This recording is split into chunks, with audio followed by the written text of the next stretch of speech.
is South Florida's 640 Sports. WMEN, Royal Palm Beach, Boca Raton, Fort Lauderdale, Miami.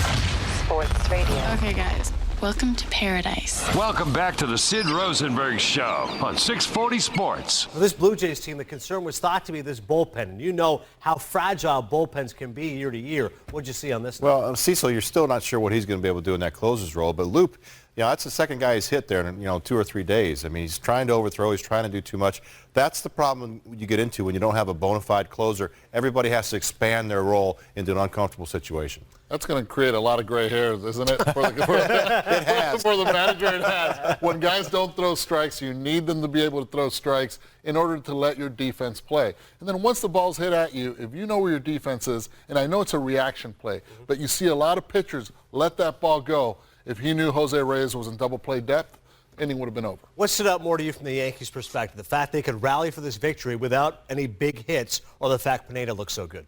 I think first and foremost, 3-1, come back to win 4-3 at home. That sends a sign. Yeah, I think Pineda is huge for them. I mean, you look at the uncertainty with the rest of their starters.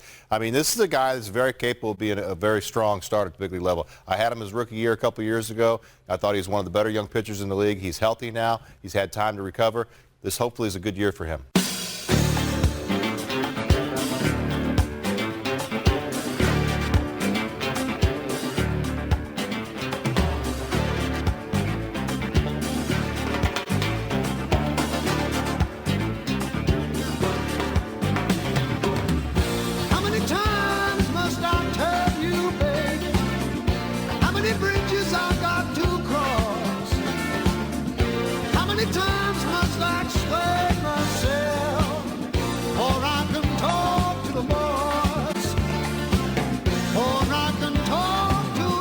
Yankees and Blue Jays will play the third game of that set, the rubber match from the Bronx later on tonight. Norris on the mound for Toronto, CC Sabathia on the mound for the Yanks.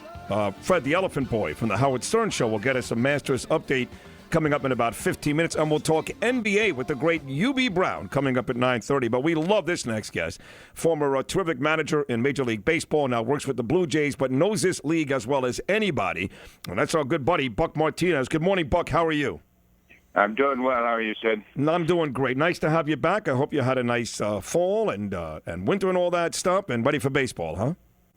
Everything was great. Very, very much ready for baseball. I think it's going to be a great baseball season for everybody. Maybe for you guys. Listen, I know that a couple of years ago we thought they were going to do big things. Toronto, when they first made the deal with the Marlins, and you guys brought in Burley and Johnson and Reyes and a host of others, and it didn't go that way. But it seems like every single year, Buck, they seem to be kind of the team to pick Toronto.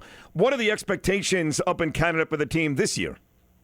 Well, I think they're kind of high, but they're tempered. You mentioned the big Miami trade we had a couple of years ago, and everybody got excited seeing those great names coming to the Blue Jays. But I think we understand now that you have to settle in. You have to let the team kind of identify itself. And, the great John Charles of the Braves has always said it takes about 60 games before you realize what kind of team you have. And I think when you consider that, a lot of new players, a lot of guys getting used to the big leagues for the first time. We have 6 rookies on this team. You have to be patient. Let teams play for a couple of months, and then you'll see what you have. Yep, I could not agree more. So let's talk about what we've seen so far. 2 games in, and I just played a little bit of a piece there, Buck, where a couple of guys are talking about the issue with Toronto is probably going to be the bullpen. Now, Cecil comes in yesterday. It was really a host of things that kind of lucky for the Yanks, unlucky for Toronto. Listen, a wild pitch is not unlucky, but certainly when you hit a ball like Headley hit that should have been a double play and the Yankees take the lead, that is unlucky. So is that basically what it comes down to? If the Blue Jays bullpen is okay, you guys can win this. If not, it ain't going to happen. Well, I think the bullpen's going to have a lot to do with it, and you saw the difference between the Blue Jays and the Yankees yesterday. Andrew Miller came out and just really slammed the door, and Betances struggled a little bit. But I think John Gibbons is just trying to sort things out. We've got 2 rookies, and they're 20 years old, and everybody's really reluctant to say, okay, well, these are going to be the guys we're going to count on. But, boy, they look calm and comfortable. Last night, Roberto Osuna came in with a tie game, the bases loaded. Or actually, the club was down by a run, 4-3. Bases loaded. His first major league batter is Alex Rodriguez. He's got the bases loaded. Rodriguez has 24 career grand slams.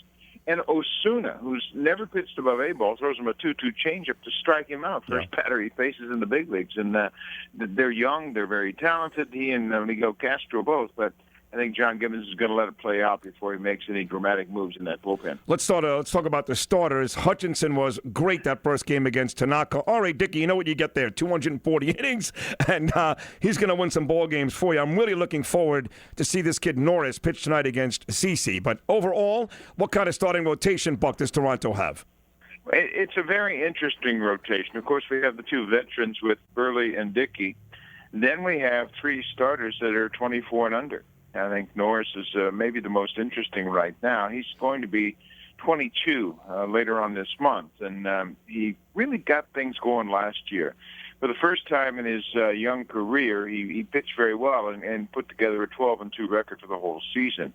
He is a very talented, a very athletic left-handed pitcher that can throw 95, but he's got all four pitches, and he's just got one of those. He's one of those kids that has a feel for pitching. Like you ask him to do something, he'll go, "I'll try that," and he'll take it right into a game with him. So he's an interesting. You talk about a contrast in experience tonight at CC Sabathia for the Yankees, and Daniel Norris will make his major league start. So it's quite a contrast in experience. Now, in terms of offense, your team can mash. Bottom line, Encarnacion has become a big-time home run hitter. We know what Bautista does in terms of the long ball. You've got Reyes and a host of others very talented offensive players. So you would think if health is not an issue, that Gibby has a pretty good lineup day in and day out, yes? No question about it. They finished second in the American League to the Orioles in home runs last year, and they added Donaldson's 29 home run bat. So when you look at Reyes, Russell Martin, Bautista, Encarnacion, Donaldson, top five in the order, they'll match up with anybody in baseball. Yeah, I can make I'm glad you brought up Russell Martin, Buck. I can make a very good argument that over the years, Brian Cashman's made a lot of good moves for the Yankees. He's made some bad ones, too. They get covered up in the Bronx often. Letting Russell Martin go to Pittsburgh a couple of years ago before he came to you to Toronto was a terrible move by the Yankees.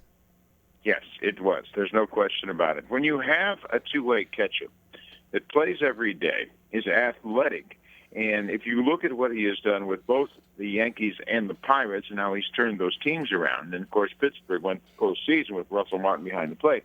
That's what the Blue Jays were thinking when they overpaid for Russell. You know, they paid him $88 million for 5 years.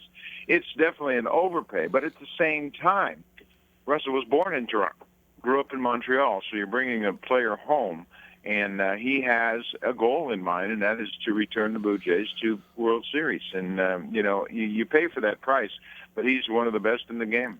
What is the Blue Jay fan thinking these days? Now, I look at the Toronto sports scene, Buck, and, you start with the Raptors, a very good team. They won again on the road last night. They beat Charlotte. They're heading to the playoffs as a top 4 seed inside the Eastern Conference. I saw last year for the games against the Nets, there were like 10,000 fans outside the arena in the streets of Toronto celebrating those games. I know the Maple Leafs are not very good anymore, but between the Raptors and all that, where do the Blue Jays fall in terms of the Toronto sports line?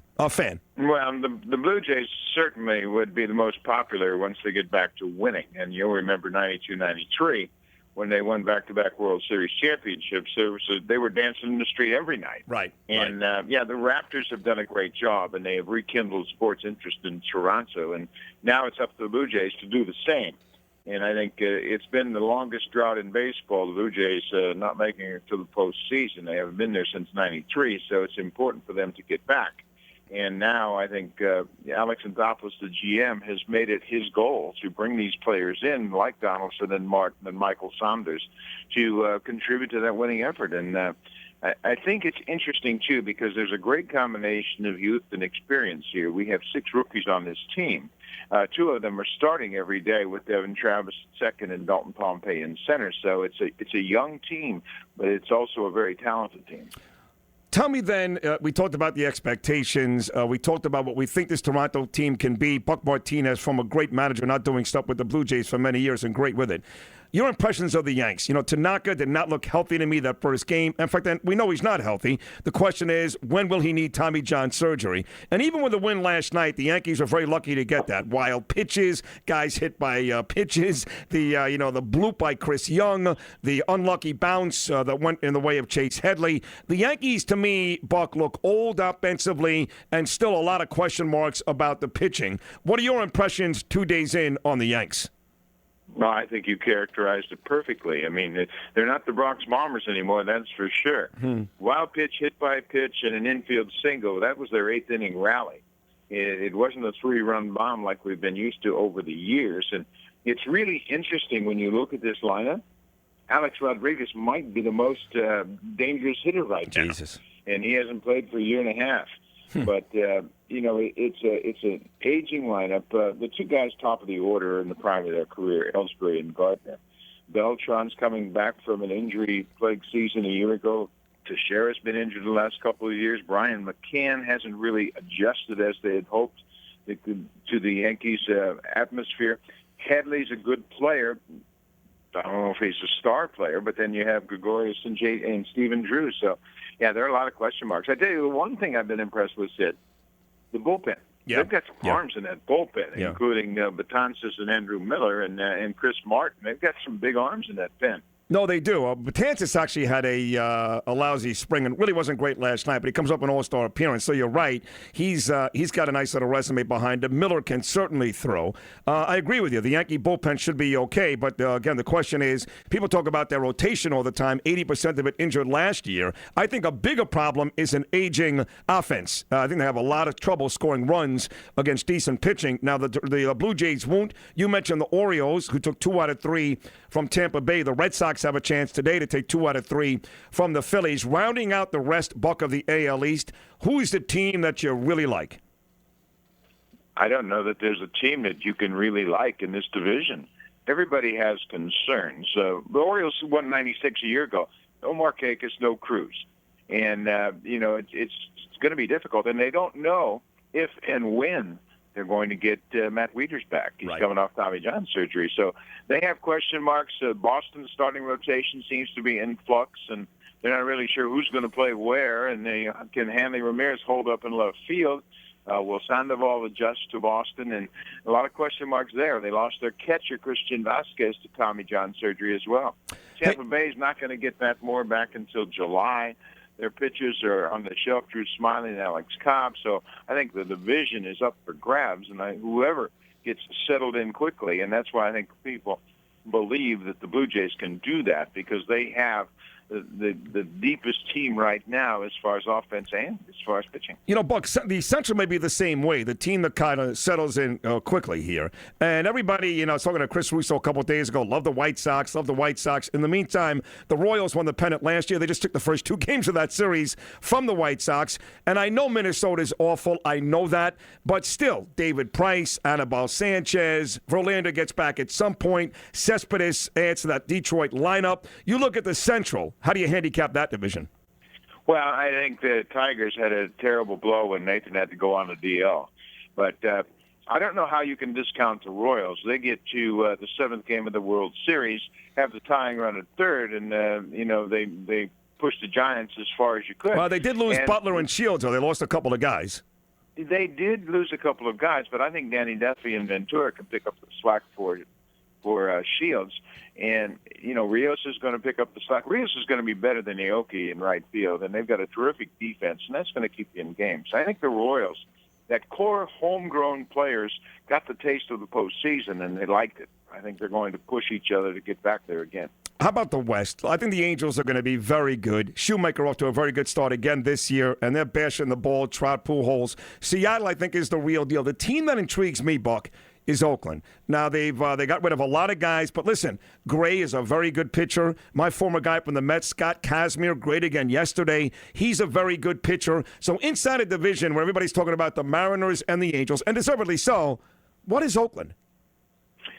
Oakland is a combination of players that people want to discount, and they like that. That's the chip on their shoulder. But for Oakland right now, they still have a lot of injury questions. I think that's a concern for them. You know, they just brought in Cody Ross, who was let go. Coco Chris was on the DL. They've got Doolittle on the DL. Jared Parker's not back yet. Josh Reddick can't seem to stay healthy. But I think you're right. If they get these guys back, what they have done over the last several years to contend is they pitch. They pitch, they catch it, and they don't make too many mistakes. So I don't think you should write off Oakland just yet. But like I said earlier, I'm going to wait and let it play out a little bit. Casimir was great with 10 strikeouts last night, but you know, and I love Sonny Gray, and I think the kid I think is going to really surprise a lot of people is the guy the Blue Jays gave up, Kendall Graveman. Yes. He has made their rotation. He's a strike-throwing machine. Yes. He kept the ballpark. He kept the ball in the ballpark all spring long out in Arizona. He actually pitches today. Last one. I'm a diehard Met fan, Buck, and today we've declared this, as a lot of New York fans have, Matt Harvey Day on the Sid Rosenberg show. And Harvey in Strasburg, that's quite a matinee affair in the nation's capital. But as a guy whose home games are in a different country, who watches the American League, I guess, more than anything else, are you excited? Is the baseball fan excited about Matt Harvey today pitching again, or is that just me, the Met fan? And Sid, I live on the Jersey Shore, right, and all of my friends are Met fans. Right. So I've been hearing about this day for months now, and they've been talking about it, and I think it's good for baseball. You know, he's a terrific young pitcher. He had that great moment in the All-Star game a couple of years ago. I think we need the stars healthy, and he's one of the stars for sure, and I think it's a great matchup. You can talk about two young pitchers going toe-to-toe today, and it's going to be a great day for baseball. It is. It's always a great day for me when you're on. Enjoy the game against the Yankees tonight, and keep coming by all season long, Buck Martinez. Great job. All right, Sid. Great to be with you. Good luck to you and your Mets today.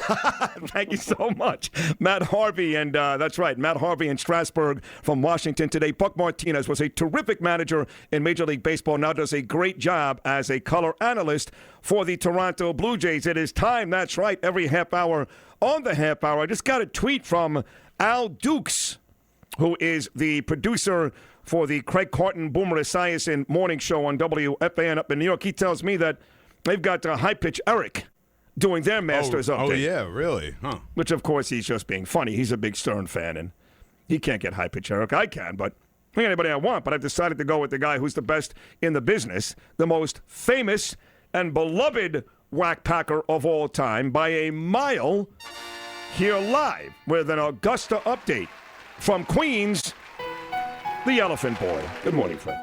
Yeah, hi, Sid. Hi. After 4 holes, Gary Woodland is I had along with 2 under par. Who would that be, Elephant Boy? Gary Woodland. Okay, very good. And give me, for the rest of the top 5, if you wouldn't mind. Who's in 2nd, 3rd, 4th, and 5th?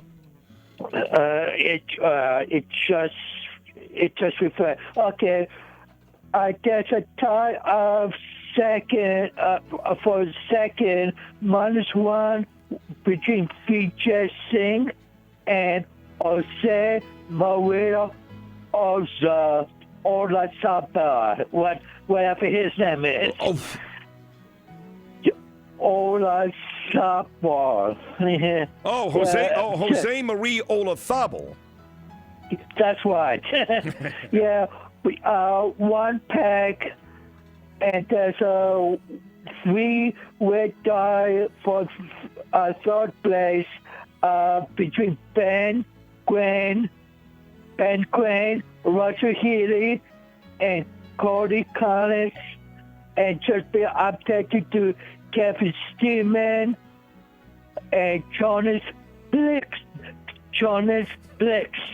Oh, but what can they have simple names?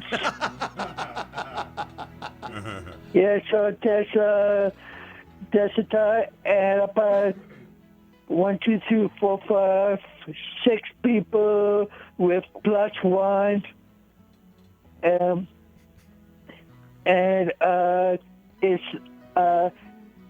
there's 1 person deathless with after 6-0 with a +2, Bonnie Hammer. This is Fred the Elephant Ball reporting from the Augusta Classic in Augusta, the Master Classic in Augusta, Georgia. Here's Mike from West Kendall. Thank you, Freddie. Mike from West Kendall. Hello. have Elephant Boy because he's so affordable. He'll work for peanuts.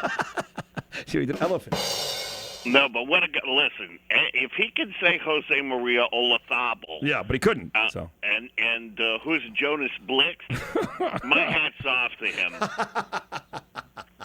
Incidentally, Sid, why were you discussing constrictors and pythons this morning? Bill Weir is I love Bill Weir, and I love that show he does on Sunday nights, the Wonder List on CNN at 10 o'clock. And he's been on a couple of times, actually, this year. And this week's episode takes place in the Everglades. And we got some snake issues here in South Florida. Boy, do we ever. Yeah. You know, it's interesting. I went to prep school with a guy who's all over. He goes to the Letterman show quite frequently and various other things. Have you heard of Jack Hanna? Yeah, of course. He's like the most famous animal guy ever, I would think, a trainer. Well, one of them is Jim Fowler and Marlon Perkins and some of those people. He's more no famous than them. Around. He's much more famous than them. Well, Jack's the director emeritus of the Columbus, Ohio Zoo, and he's also affiliated with Busch Gardens. Yeah. And from Knoxville, Tennessee, and he graduated in '65. I did in '67, but yeah, it's interesting. I have a great fascination, as I did as a kid, for snakes. And the Pittsburgh Zoo had a reticulated python Remus that took like 8 people to pick him up. He was 32 feet long. See, those things scare the hell out of me. Who was Indiana Jones didn't like snakes either, right? No. Well, I get some. You know, my son Gabriel, he's 6. He started crying in the car yesterday just because he thought there were snakes. He thought the Everglades were very close by to West Boca, and he thought the snakes were like right around the corner. So he started to cry. I swear to God. Well, there probably are a few out there where you live. Yeah, there are. Danielle goes running in the morning. Kind of she sees wildlife out there. Yeah, a lot of wildlife out there. And Jews. Well, the wildlife and Jews. Snakes and Jews, which you think are the same thing anyway, don't you? Did you describe Jews as snakes a couple of weeks ago? Never snakes. Just sneaky. Here's Joe from Pompano. Hello, Joe. Morning, Sid. Hey. Sid, if Tiger Woods comes out and plays decent golf today, then my theory is correct, okay? You know, I'm like a 16 or an 18 handicapper, but I watched this guy chip over the green back and forth in his last tournament, okay? Mm-hmm. I think that he tanked it on purpose to come out in great fashion today and reinvent himself. What do you think? I'll hang up the list. I don't know. I'm sick of talking about Tiger. I got to be honest. I like Tiger. I love Tiger. And I liked him when he was winning. I wasn't afraid to like him. I know that we tend to get bored of guys very quickly, right? And enough of Roger Federer, enough of Nadal, enough of Djokovic and Andy Murray. Give me somebody else. Enough of Tiger and Phil. And, you know, Tiger was a bit of a dick also. And then, you know, the whole thing with his wife and all that. But I still liked him. I wanted him to win. But it's silly at this point. It's been a decade since he won at the Masters. It's been almost a decade since he won anywhere of any real importance. You know, not the JCC tournament or when he plays at his own golf course, or put him out there with Torrey Pines, he plays okay. But it's silly already. It's enough. And by the way, it's very disrespectful to the other guys that are actually pretty good, like Rory McIlroy and Spieth and these other guys that are actually pretty good golfers. We get this whole evoking of Tiger Woods, who hasn't done dick forever. It's enough already. I think look, there was a while there where he deserved the recognition. He deserved to be mentioned. He deserved to be talked about. He deserved it. I think it's over. That's just me. I think it's over. I think now it's become disrespectful to everybody else. So go out there and give me a top 5. You know, when the Masters, let me turn on CBS on Sunday on 13, and Tiger still matters. That's all I'm asking. Don't even win it. Still matter on 12 or 13 on Sunday. And then if you want to evoke his name next tournament, fine. But at this point, come on, it's enough. Matt, what's going on? Hey, buddy. Doing good. I just got a little golf story for you. My father in the 80s, it was what you would consider maybe like AAA ball, but in golf. Yeah. He used to golf with Jack Nicklaus's son all the time. Jack Nicklaus or Jack Nicholson? Jack Nicklaus. Okay. yeah, Jack Nicholson, I think, is you know, here's Johnny. Right. So he hit a hole-in-one, though, at the Doral one day during a tournament they had. He did? And they give you a nice trophy with a big gold one on it and a hole in the middle, just the size of the golf ball. Nice. And you put the ball that you hit in there. So that was pretty interesting. You ever put your penis in there? No, actually. Yeah. We would do that. If you would bring the trophy in, I would have Langell stick his penis right in the hole of that trophy. Well, it matters with the size of the hole. Right, well, that's true. That's right. You are. I don't want to. Z-Mac has a long myself. and skinny penis. He might be better He'll off. be better, yeah. So bring it in. We'll put Z-Mac's penis in it. Here is Dale. Good morning, Dale. Yeah, is Dustin Johnson the one that does all the blow? That's who I'm rooting for to win the Masters. I think that would be a great story, and I think it'd be, Dustin Johnson? Yeah, Bill Weir was all over that. He's like, he was talking about Ricky Fowler, but when I described Dustin Johnson as banging Wayne Gretzky's daughter and doing blow and all that stuff and getting in trouble, he's like, that's my guy.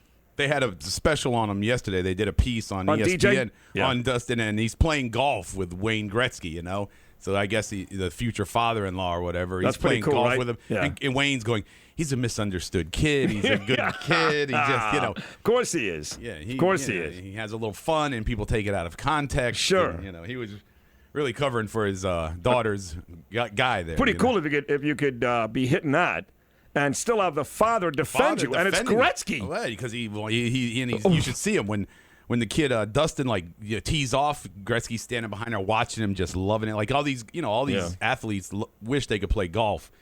Well, Gretzky's a pretty good golfer. Gretzky looks like he loves the kid, though. Yeah. I mean, he idolizes him. Oh, there's Edie Falco, the new season of Nurse Jackie.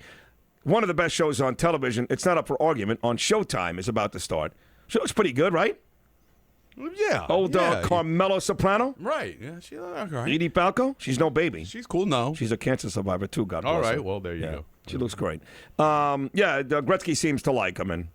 And Dustin Johnson, did he tee up already today? That I don't know. Well, let's see. What's the exact time right now? 9:25? It is 9:25. I don't believe he's out. By the way, 10 minutes from now, 9:35, along with Antonio Murdaka and Adam Scott, we get Dustin Johnson. All right, well, we'll watch our man DJ. Yeah, see, all the good guys are starting to come out now. Like the last couple of updates from Elephant Boy, we're still talking about Jose Maria Olazabal and Vijay Singh. We need the big guns to come out, and it starts with Dustin Johnson and Adam Scott in 10 minutes, and then in about an hour, a little more than an hour, we're going to get Mickelson and Rory McIlroy. Right, I'm looking forward to that. 10:41?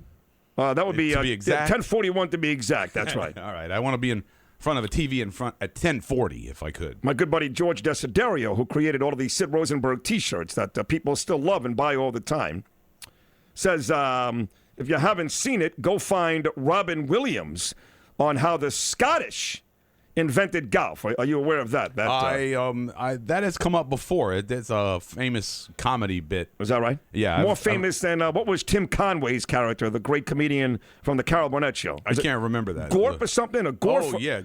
Gorf, right? Gorf, I think. Is it Gorf or Gorp?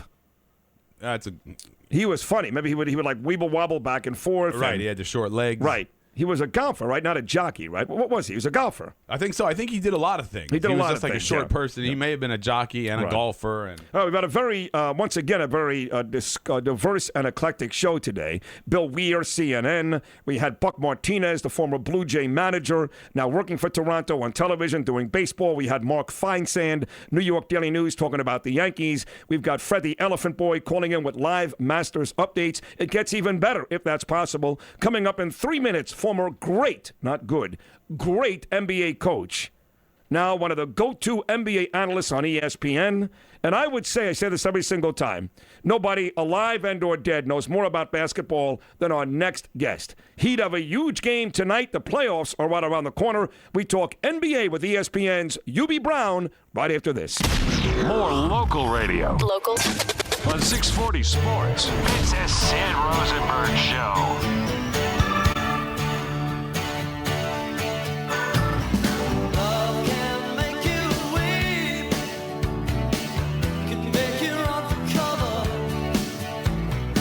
Looks like Charlie Hoffman is out to the early lead at the Masters. He's 2 under right now, so he'll probably win, right?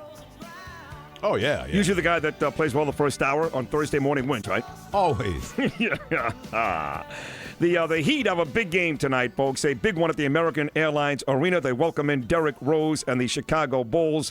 The bad news for the Heat last night, the Celtics win again. They win in Detroit. Indiana beat the Knicks. Now, the Nets did lose at home to Atlanta, but things are very muddied right now, and the Heat are tied for 9th with Indiana. Now, one full game back of both Boston and Brooklyn. When you talk about NBA, though, and I say this all the time not to embarrass this guy or humble him, there's never been a man, living or dead, who knows more about the game of basketball than Hubie Brown. And I mean that sincerely. I mean that from the bottom of my heart. From a great basketball coach and now doing a great job on ESPN. It's always an honor to have him on our show. Here he is, the great Hubie Brown. Hubie, good morning, pal. How are you? Good morning, Sid. Is that build-up in place of a gift certificate? Is that what you're doing, Sid? Yes, that's exactly right. Because everybody else gets $50 to a decent Italian restaurant. I just tell you I love you. Okay. You're in Atlanta this morning? Yes. Yes, you are. Last night, the Nets needed that game more than Atlanta did, and Atlanta led the whole way, and the Nets took the lead, with like a minute left, and the Hawks still eked out a 3-point win in Brooklyn. The Hawks are really good, aren't they? Yes, I watched that closing. Last night was a great night throughout the league because of so many big games that were instrumental in people moving or dropping back. And I watched the closing of that game. The Hawks are legitimate without the superstar. They are so solid. They're 10 deep. Everyone talks about the fact that they score a lot of points. Yes, they do. But they score a lot of points because they're very good defensively. When they win, they'll shoot a high percentage in threes. They usually get 10 or more threes. And then defensively, they get 10 or more steals. So not only do they get out on the break with the miss shot, but they're out on the break with the steals. And I think if you go back, Sid, and look at a year ago, they were very good a year ago. They were third after 25 games in the East, and then Horford went down for the rest of the season. But he's back now, and then the incredible development of Teague and Schroeder over 1 year, I think, is fantastic. Both kids at the point are super quick with the ball, and then they play them together sometimes when they're trying to close out a game. Now, when you have two kids like that, when that shot clock gets to 5 seconds or 6 seconds, if you rotate the ball to them, something good is going to happen because they're going to blow by their guy. And if they blow by their guy, they can both finish, or more important, you have to rotate. Someone's open for an open shot. They're really for real, and they're playing a great style.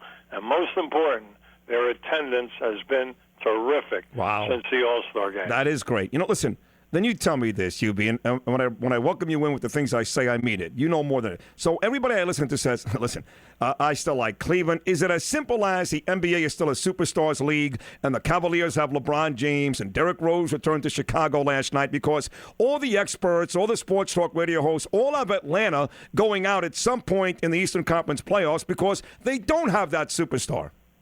Well, everyone has one team, Sid, ever since I got in this in 1973. Every team has one team in the conference, right or wrong, that they have difficulty playing. Like right now, the Atlanta Hawks have the best record by far against all the Western teams. They pummel the Western teams. Now, but what's their problem? Toronto. They're 1-3 with Toronto, plus the game they won they should have lost. Now you say, well, what happens there? And you can go, every single team has a team. Whether it's matchups, the three key guys against your three key guys, whether it's the coaching style, my coach is better than yours, especially in the last 3 to 4 minutes down the wire. And then also, when we get there, injuries have naturally a major factor in all of this. So there are a lot of things that enter into it. And I always say that when you get to the playoffs, just hope that you're not running into that one team. that matchup thing is a big deal. You're right, that one team. But I want to ask you about the Bulls specifically. They're the 3 seed right now behind Cleveland and Atlanta. They lost a tough one in Orlando last night, but it did mark the return of Derrick Rose. He got 19 minutes, and the Bulls are here tonight in a game the Heat have to win. With Derrick Rose back, he's not 100%, but he's back. What kind of team are the Bulls heading into the playoffs, Hubie? Well, see, I like the Bulls. I liked them at the beginning of the year because of their potential. And when they were playing together with their 5 guys, there was something like, 16-4 or something like that before Rose drops out. Then you had the injuries to Dunleavy for a long period of time, and then also Gibson. So then, lo and behold, Butler goes down for 2 weeks. So they've had a lot of problems physically. But when they match up, if Rose is going to be at 100%, you can't discount them in any series because they can come off the bench with Heinrich, okay, and then Brooks. They can come off the bench with these 2 guys if Rose is back. Then they also come off with Mirotic, who could be the Rookie of the Year, the 6'10" kid from Europe. Then also Gibson. They have an outstanding 9-man rotation that can defend, fast break, half-court basketball, however you want to play. But let's face it, they're rolling the dice on Rose right now. Yeah. Nobody can go out and predict what this guy's going to do. He could go down in a heartbeat. Right. And I think that's why people are scared to pick the Bulls. I mean, again, most people I talk to like the Cavs. Is it as simple as LeBron James is the best player in the world? They got him, maybe, but of course they played so much better basketball when they made the trade with the Knicks and got Shumpert and J.R. Smith, and Love is playing better lately, and they get a win last night on the road in Milwaukee. They seem to be the team, LeBron here, UB, that everybody is still picking to get through the East. Well, that's because they don't want to say that they're not going to come out of the East.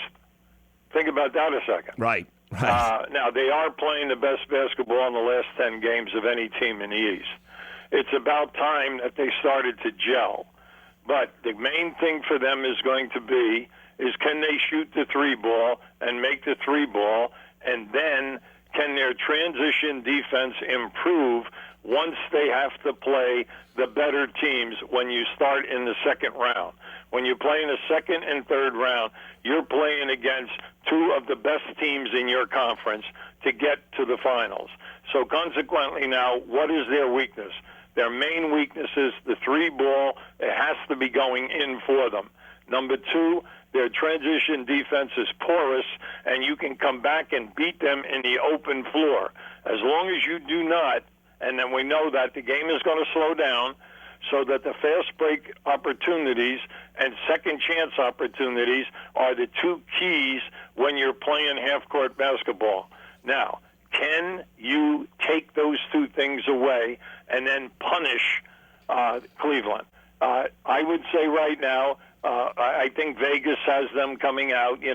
Nobody wants to say Atlanta has any proven players, even though the style has been consistent all year, and the fact that they've been able to handle all of these Western teams, especially on the road. Nobody wants to give them that credibility. So I would say it's a crapshoot. You and I both know we've been around a long time. We do not have a great team. We have good teams, and anyone here can match up. It's just like in the West with Golden State. Golden State has not won in 32 tries at San Antonio. Wow. Think about that a second. Wow. 32 times they've lost. They just got waxed again the other night. Now you say, well, what's the big deal there? Once again, style of play. Our 3 guys can match up with your 3 guys. We can guard your 2 3-point shooters like nobody else can guard them. And then San Antonio, being a good defensive team, can win 1 game in your building because they're a great road team. If they win 1 in your building, can you beat them twice in their building? So, it keeps coming down to those kind of things. So, to me, there's no sure shot here as we roll it out.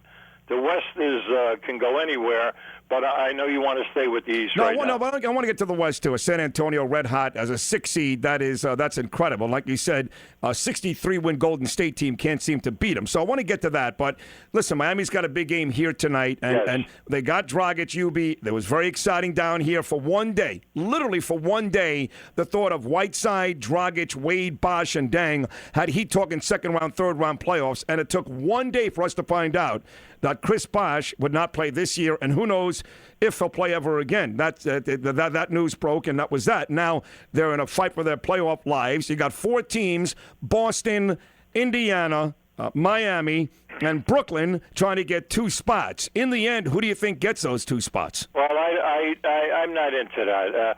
The main thing comes down to, can the guys coach their teams into, because they all have 4 games left. Right. They from Brooklyn, Boston and Brooklyn naturally are a game ahead on the loss side. To me, I only look at the loss side.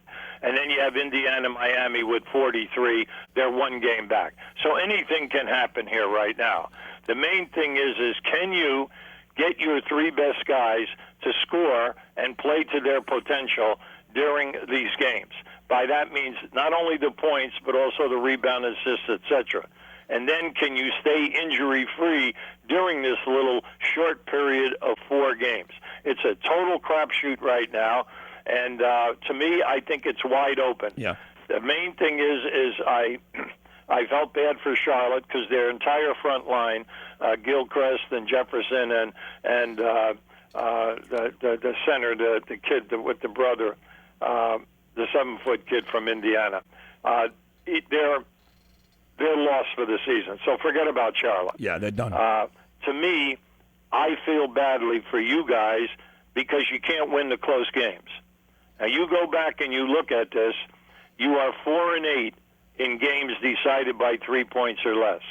Then you add the games that Wade could not play the back-to-back nights, and you see the incredible disadvantage this team has been with in spite of the injuries, in spite of all of the injuries. And it's been a hardship, but you're still in it. And when we had you 2 weeks ago, I said the key is going to be Wade. Can Wade suit up every single night and give you what we know he can give you? Because he was having a great year statistical-wise. But little do I know that the very next game that we do after we leave Miami, Whiteside goes down. Right. So yeah. It's been a nightmare down there, Sid. And I'm just hoping, because it's a great franchise, outstanding coaching staff, and everybody is hoping that you guys can get it done. You know, you talk about good coaching, you know that as well as anybody. You're a great coach yourself. I'll tell you who's impressed me. This kid was at Butler a couple of years ago. He goes to Boston. They ripped that thing to shreds. They're all gone, all of them, the 3 Hall of Famers and Rondo and Doc Rivers. And I watched the Celtics last night beat the Pistons. And listen, they are what they are. They're a 7 seed, 8 seed, 6 seed basketball team. But I think it's worth mentioning the job that Brad Stevens has done up in Boston with the Celtics. What about you? Yes, the key is he has a chance to get them close to 40 wins. And in year 2, that would be great, especially since during the year they sent away 2 of your best players. That's right. They not only sent them away, but then also now you've had major injuries, especially to Sullinger, your best post-up guy and best rebounder. Now, if people have been following them through the course of the season, it's amazing how many times during this season they're ahead at the end of 3 quarters, but could not close you out. And you say, well, that's coaching. No, what that is lack of consistency of who you had available as you came down in the last 6 minutes of play. So give them a lot of credit. They have a ton of first-round draft picks over the next 2 years, something like 10 over the next 2 or 3 years. They do have multiple guys that you can package and along with a draft choice, and also get other players to come to your place. So I would say you got to keep an eye on them for the future, because with draft picks and young, talented guys that they have there that have a future, you can make some trades. Now it comes down to how good can you do in the trade market. kid Isaiah Thomas has made some big hoops in the last couple of weeks, he too. has. He's he been had another really great good. night last night. Yes, he did. So you mentioned the fact that Golden State can't win at San Antonio. They've won 63 games this year. They've won all but 2 of their 37 home games. Steve Kerr was really the coach of the Knicks. Boy, did he make the right move. And much like Atlanta, you be in the East, where people think Atlanta won't get it done because of their lack of a superstar, Golden State's issue is, well, it's their style of play. Come playoff time, this helter-skelter up and down the court and shooting and blah, blah, blah, it ain't going to work. I don't know if that's the case or not. When you hear that, what do you say? Well, first of all, look at their talent. Curry's up for MVP. Thompson will definitely be on either the first, second, or third All-NBA team. Now you look at their second unit, and when you say that you can come with a second unit up front of Iguodala, Lee, and Spates, whoa, wait a second. They could start on some of these sub-500 teams, okay? Then you look at their backup in the backcourt. When they picked up Livingston at the point, they picked up a great addition. And then at 6'6" at the point, and then with Barbosa. But they're 12 deep. They're not 10 deep. They're 12 deep. The style of play is absolutely excellent for the type of talent they have. But if I can match up and somewhat control Thompson and Curry, like the other night they held Thompson to under 10 in San Antonio. Now, how many times during the year have we seen Thompson held under 10? Well, they held him under 10. Next thing you know, they can't get it done because they can somewhat hold Curry. You can't shut these guys out night after night, even in a 7-game series, because you make adjustments with the day off in between, so you have the rest, and then what you do is you put little wrinkles in what you're running because you know how they're going to defend you. Now the game of checkers now becomes the game of chess. The great coaches now will tinkle with the endings of the screens of which way they send the people offensively, and then also how you counteract what they're doing on traps of where you're going to pass the basketball to rather than what you've been normally doing. All of this takes the game from checkers to chess once you get into that second and third round. Now, the coaching staffs that can't do this, that can only do it the next day in games off, they're going to go home. They're going to go home. Right. Because not only do you have to make the adjustments during the course of the game, which coaching staffs can answer the pressure of the moment and make the correct moves. Well, the two hottest teams. No matter team, what anybody says, whether they like Duke or not, the fact that Mike Krzyzewski, under pressure, put in his 9th man on the team, and the kid only scored 16 points, the freshman kid Allen from Florida. That is what you mean, because during the year, he was never in the first 8-man rotation. And that's what I mean by that.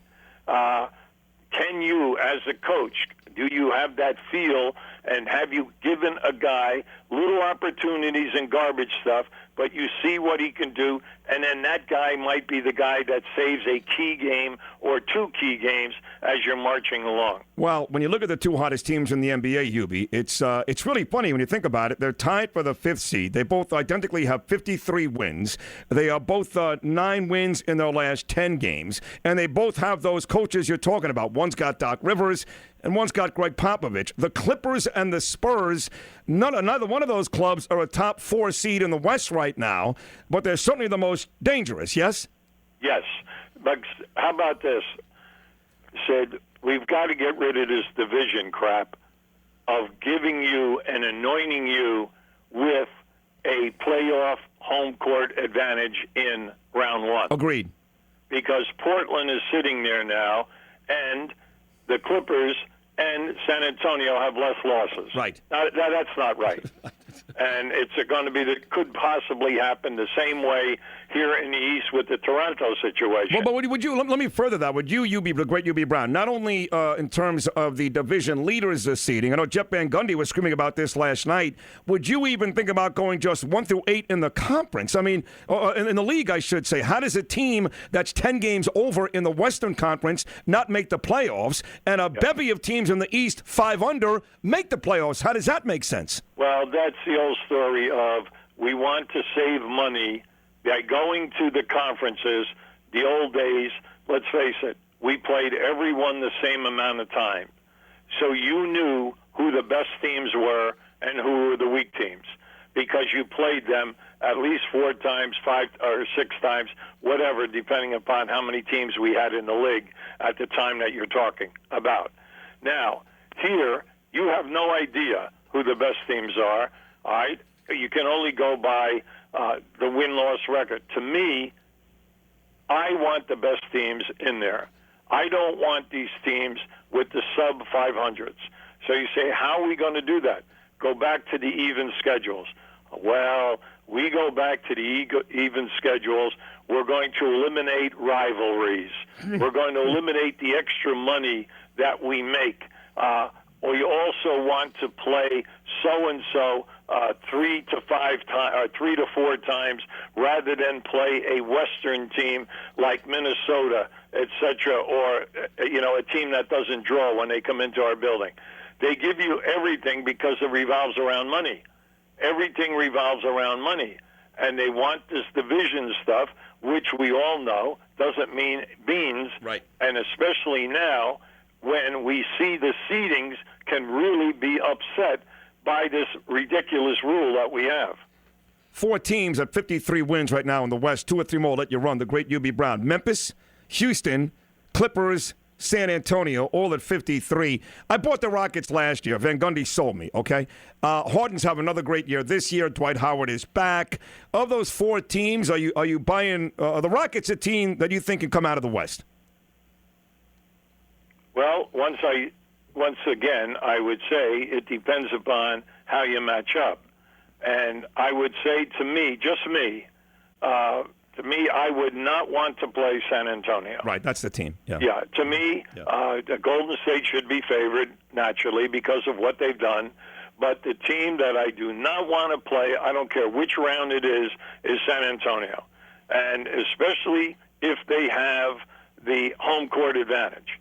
And we all know that at this time, during the year, they beat so-and-so, or they were 0-4 again. No, forget that. Because once we start playing in the playoffs, the best players on your team are not playing 32 to 34 minutes. They're now going to play 38 to 42 minutes, and their backups will play only 8 to 10 minutes.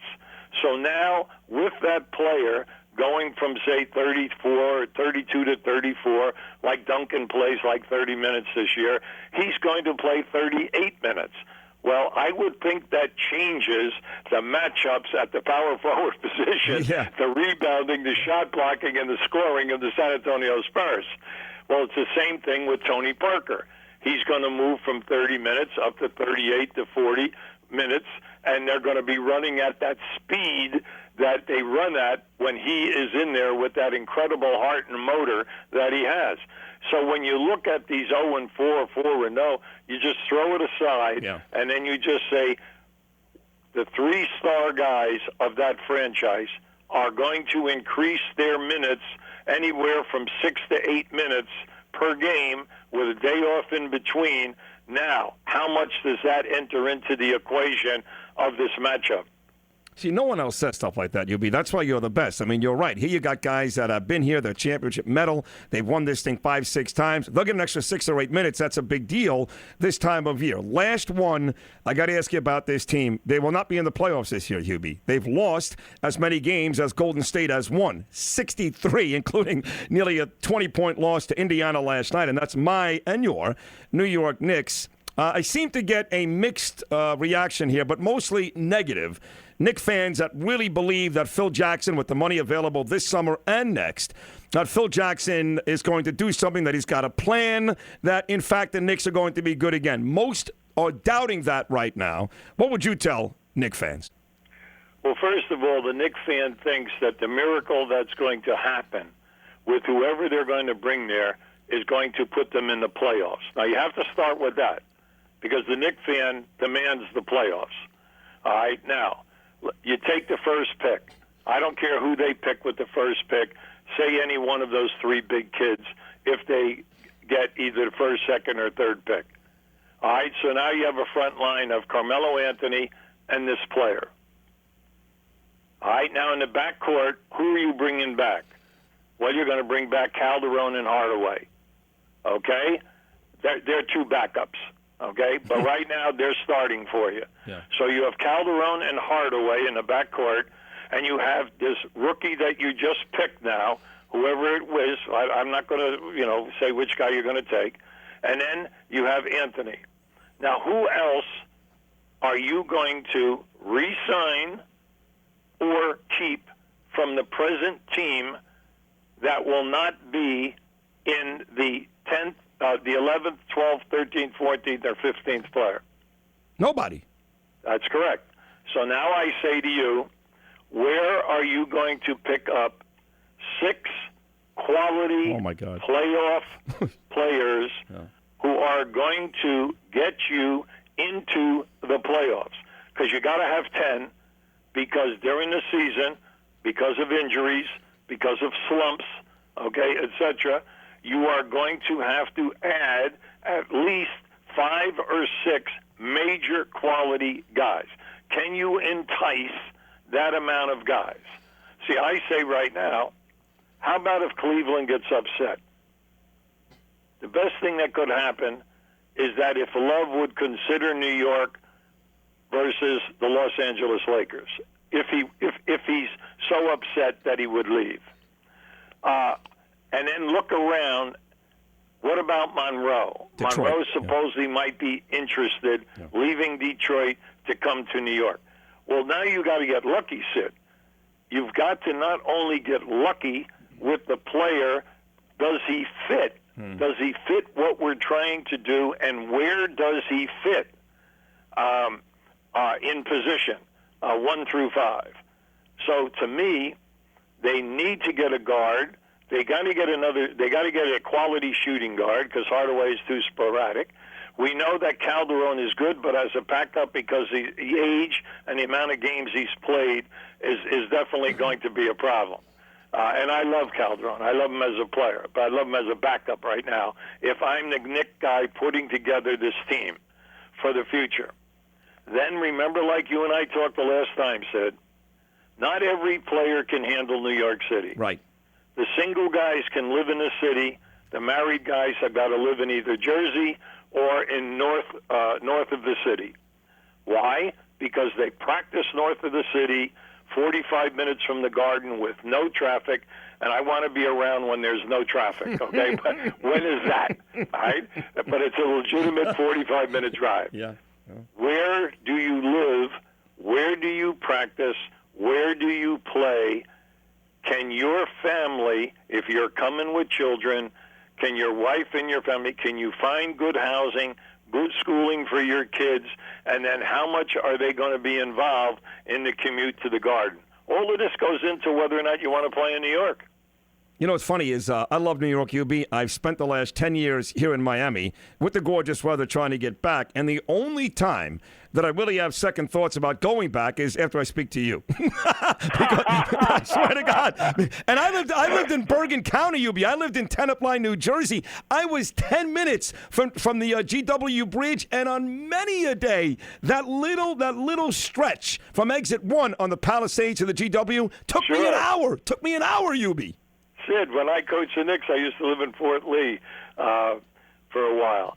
And then also, when I was a high school coach, I coached at Fairlawn. Right. So, we were neighbors there. Neighbors. At 10:05. Yeah, you know what? Well, hey, I love you. I every time I say this, every time I mean it, it's an honor. It's a thrill. I think you're the best ever. I really do. And thank you for coming on and keep coming back. And thanks so much, UB. You're great. I love you. It's always a pleasure, Sid. No, it's my pleasure. Good luck with everything. Thank Take you. care, and let's hope Miami gets a W tonight. Thank you, UB Brown. That's right. Miami taking on the Chicago Bulls at the American Airlines Arena. And I'm a big basketball fan. I grew up idolizing UB Brown from his days in the ABA to his days in the NBA, coaching the Knicks and the Hawks. And nobody does a better job of analyzing a basketball game. I mean, nobody. Van Gundy's cute, and Mark Jackson's all right. And Brini, they got a great relationship, those three guys. But I think you'd agree that when it comes to analyzing basketball, the game, there's never been anybody better than Hubie Brown. I mean, do you agree with that? I would agree with that. And you're an astute basketball guy. Absolutely. You're like a genius of baskets. I am. You can break down the zone, the press. Sure. Break it down. Break it down? Huh? Break down what? Break it down. The zone. The zone? Yeah. Everyone has a zone. You cover your zone. That's it. What? He's not wrong. Everyone has a zone. You cover your zone. You stick. Don't leave your zone. Don't leave your zone. You leave your zone, you blow it. Like a defensive end, you must contain. You got to stay in You got that. to have contain. Probably have the flats out there. You can't. So that's the zone in the NBA. That's the zone. Don't leave your zone. Then you blow it. Right. You mess it up. Is he right, Z-Mac? Yeah, I don't know. You think if Hubie Brown heard that, he'd be impressed? No, he'd be like, "You're a moron with the terminology you just used." What? What are you talking about? It's the zone. I mean, what more do you need to know? Moron. I'm just saying I'm not that. I didn't come from me. Right. No, because you only call him a moron in the car with me in the morning when he's not in front of you. 888-640-9385. We come back and close shop right after this.